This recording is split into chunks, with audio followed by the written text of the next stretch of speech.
السلام عليكم ورحمة الله وبركاته، ازيكم حبايب قلبي عاملين ايه؟ يا رب تكونوا بخير. يلا رز بلبن، يلا رز بلبن. حلة هنحط فيها نص كوباية رز مغسول كويس جدا ومنقوع 10 دقايق. تمام. هنسلقه في المية، وفي مية السلق دي هنضيف معلقة سكر.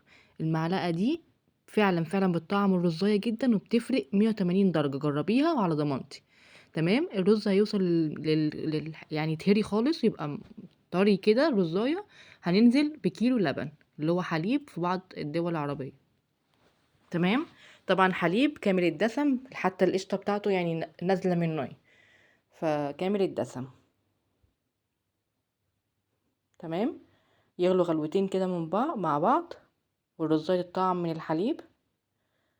هننزل بكوباية الا ربع سكر. طبعا السكر ده حسب الرغبة، فانتي وذوقك بقى في السكر يعني. تمام.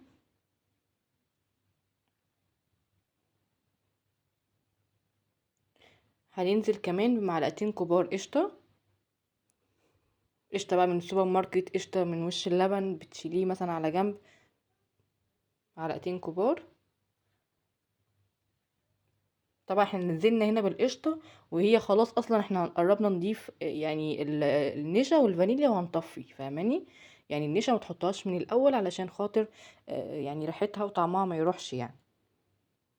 كده كده احنا حاطين لبن كمان كامل الدسم. نص كوباية لبن بقى عليها معلقتين كبار نشا، دوبناهم مع بعض، وهننزل بيهم على الحليب والرز. نقلب كده يغلي غلوة. تمام. غلوة غلوتين لحد ما يربط معاكي، يلف كده معاكي، وظهر المعلقة تعملي كده بصباعك زي ما هتشوفي معايا في الفيديو. الخط اللي انت هتعمليه ده ما يقفلش على بعضه. هوريكي دلوقتي. ما تنسونيش في الاشتراك وفي اللايك وكومنتات. محتاجة دعمكم وتشجيعكم، وان شاء الله اللي جاي يكون احسن.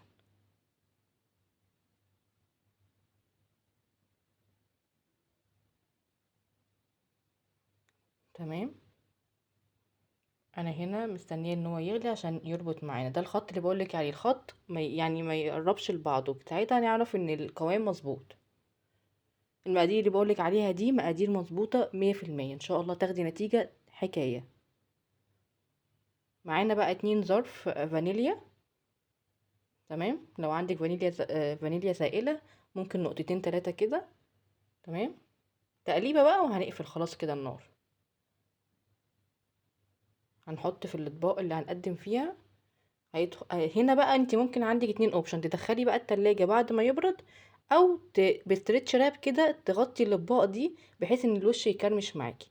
ده قوام الرز بلبن كريمي وطعمه حكاية فعلا والله.